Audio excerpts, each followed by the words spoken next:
This video is brought to you by Altium 365, where the world designs electronics, and Octopart, the fastest search engine for electronic parts.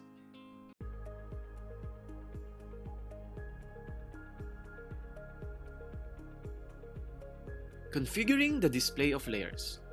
Once all of the ecos have been executed, the components and nets will appear in the PCB design space to the right of the board outline, as shown in this image. Before you start positioning the components on the board, you need to configure certain PCB design space and board settings such as the layers, the grid, and design rules. Your view of your board is a bird's eye view, looking down the Z-axis into the board from the above. The PCB editor is a layer design environment. The objects you place on signal layers become copper when the board is fabricated. The strings you place on the overlay layers are silk screened onto the board surface, and the notes you place onto the mechanical layers become instructions on the assembly drawing that you point. You design the board looking down into this stack of layers, placing components on the top and bottom sides of the board, such as top layer or bottom layer, and other design objects on the copper, overlay, mask, and mechanical layers as you build up the design. As well as the layers used to fabricate the board, which include signal, power plane, mask, and silk screen layers, the PCB editor also supports numerous other than non-electrical layers. The layers are often grouped in the following way.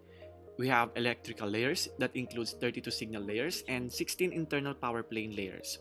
Then we also have component layers, layers used in the design of the components including overlay, silk screen, solder, and paste layers. Now, if an object is placed in a component footprint on one of these layers in the library editor, when the component is flipped from the top side to the bottom side of the board, all objects detected on a component layer are flipped to their partner component layer. Now, this includes objects on user-defined component layers pairs. Next, we have mechanical layers. Mechanical layers, the software supports unlimited general-purpose mechanical layers which are used for design tasks such as dimensions, fabrication details, assembly instructions, and so on. Then we have other layers. These include keep-out layer, used to define keep-outs that apply on all copper layers. We also have multi-layer, used for objects present on all signal layers such as pads and vias.